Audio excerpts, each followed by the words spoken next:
Hola amigos, this is Daryl Verzosa and you are watching my first ever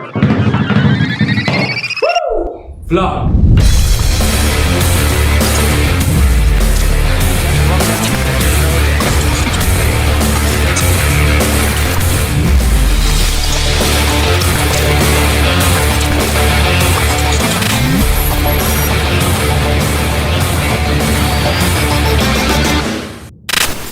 Welcome back to my channel, and yes, I can say that this is my first time vlogging, but just to let you know that I've already been with YouTube for 10 years and we also had 3.18k subscribers and a total of 109 videos, which some are already set on private. Just sharing, my account is inactive for 3 years.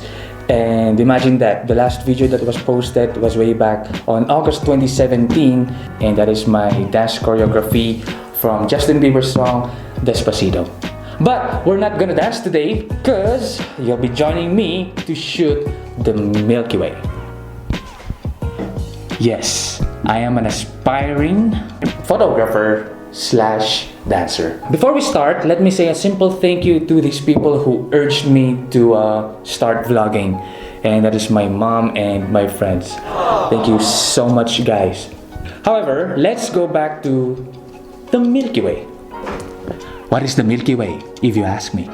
The Milky Way is a galaxy that contains our solar system. It is just like a hazy band of light seen in the night sky, formed from stars that cannot be individually distinguished by the naked eye here from Earth.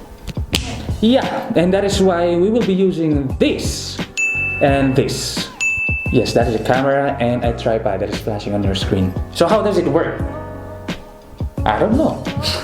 But I'm just kidding. All you need is a camera that is capable of shooting in manual feature. Seriously though, you can take good pictures using your phone, right? Yes, I would really want to stress out that you don't need a high-end camera. So whether you have a DSLR, a mirrorless camera, or your phone, use that, because here comes the interesting part of this video. We will be using a kit lens. A kit lens is basically the lens that comes with the camera body when you first bought it. So if you own a DSLR like me, the lens that you have right there right now is basically the kit lens, unless you upgraded when you bought it. Therefore, anyone has it can also shoot the Milky Way. Okay, just a heads up, this is not a tutorial video.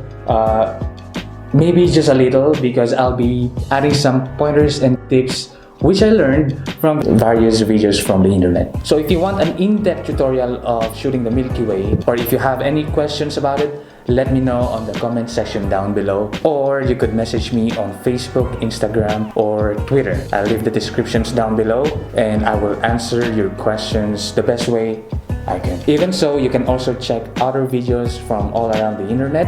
There's a bunch of videos you could learn from about different ways on shooting the Milky Way professionally. Anyway, time check. Yep, it's already 3 a.m. Enough with the talking, and let's go start shooting that Milky Way. Okay, so here we are.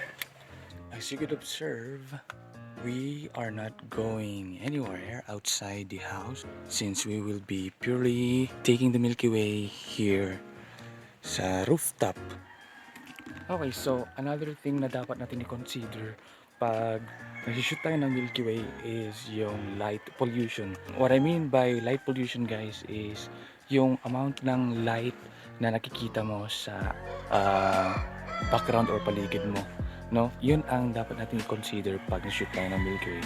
Dahil kung nag-shoot ka ng Milky Way tas maraming ilaw dyan, it will affect the output itself, no? Magiging it's either super bright siya or maraming glares papunta dun sa lens ng camera mo. But yun ang sa struggles natin ngayon, kasi andito tayo sa rooftop, wala pa talaga tayong choice kasi nga po dahil sa COVID-19. If I plan to shoot Milky Way, I actually really prefer to shoot it on mountains. Pero andito na po yung mga gamit ko, sinita ko na po dyan. Yan yung bag, yan yung tripod, and gamit ko ngayon yung gimbal. So the first thing that you need to do pag nag-shoot ka ng Milky Way is to make sure na clear ang skies and wala po talagang clouds. Yun po ang isang factors pag nag-shoot po tayo ng Milky Way. Kasi po pag meron tayong clouds or pag merong fog, hindi po talaga makikita ang Milky Way sa sky. So make sure yun ang consider nyo muna pag nag-shoot tayo ng Milky Way.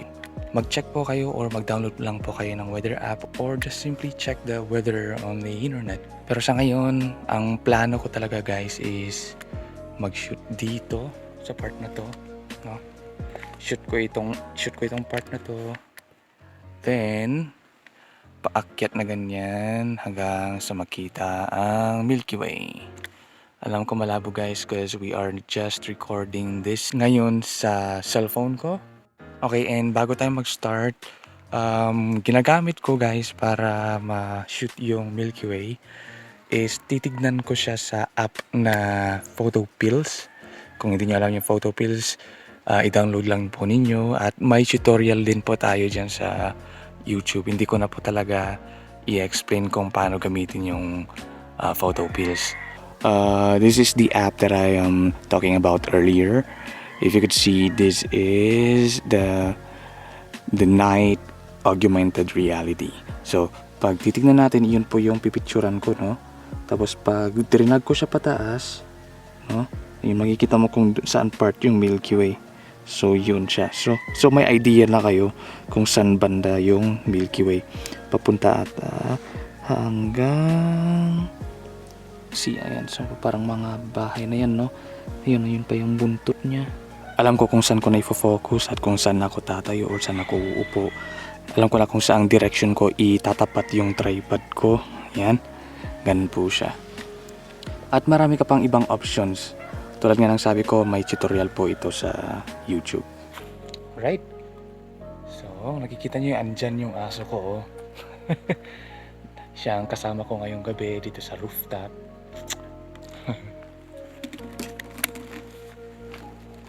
Hello! Pangalan niya ay Mace. Let's get started then. Okay, so ito ang camera settings na gamit ko. So kung nakikita nyo dyan, yung ISO ko po is nasa 1600. Pero dahil nakita ko yung output ko lang kanina, medyo hindi siya ganong ka-bright. You could choose 3200, 6400 and above. Pero actually, just to let you know, the higher your ISO, no, will cause grain or noise sa image mo. Mas magiging noisy yung kakalabasan ng image. But for now, 1600 or 3200, let's choose 3200 for now. And ito po, yung exposure time or yung shutter speed ko po guys, nasa 20 or 25 na po siya. You could also choose 30 or bulb, no? Ang bulb para ikaw po ang mag-stop mismo doon sa oras mo. Alright? But I'll choose 25 for now kasi pag 30 and above, magkakaroon na po tayo ng star trails, no? Hindi na po siya diretsyong tuldok lang na star, kundi bale parang gumagalaw na lang po siya na straight na line ang magiging kalabasan niya. So wag po sana tayong lalampas ng 40 or 50, parang ganun.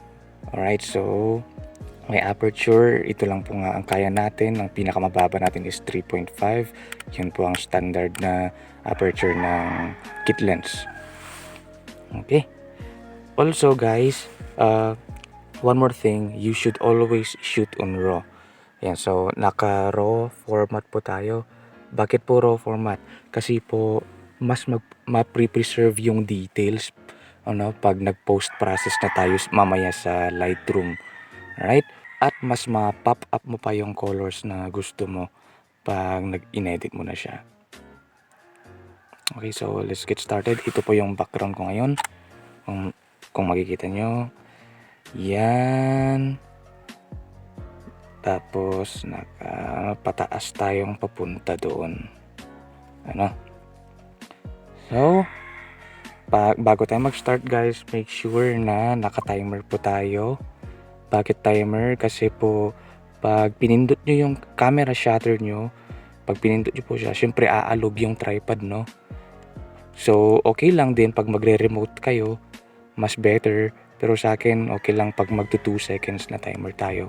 Para po, pag pinindot nyo yung camera, kahit paano, aalog lang siya ng konti sa una, pero magiging steady rin siya. Kasi po, pag magpipicture tayo ng long exposure, kailanganin po talaga natin na steady yung camera. Tapos, hayaan po natin siyang mag-shoot. Ito yung pinipicturan ko. Ayun, tapos na siya. So, kung makikita nyo, yan yung kino-consider natin. Light pollution talaga. Mahirap dito sa part na to. Pero iti-tweak ko na lang siya sa editing. Ito pa kasi yung foreground ko. Gusto ko tumayo muna ako dyan para meron po ako sa background mamaya. Yun, so parang yun ang basic na kailanganin natin pag nag-shoot. Mag-long exposure ka, you use tripod, taasan mo lang yung ISO mo. Always make sure that when you go and plan your shoot is kinonsider mo yung mga factors na sinabi ko kanina, the light pollution or yung pagka-clear ng skies, no? Dapat hindi po siya foggy. Magta-timer ako ng 10 seconds, tapos tatayo ako doon for another 25 seconds na sinet natin na hindi dapat gumagalaw kasi long exposure to. So long exposure is another story. If you want a tutorial for that, you could just go ahead and browse the internet. Oh, tara, punta na ako dun, tatayo na ako. Tapos na ako sa settings ko, and here we go.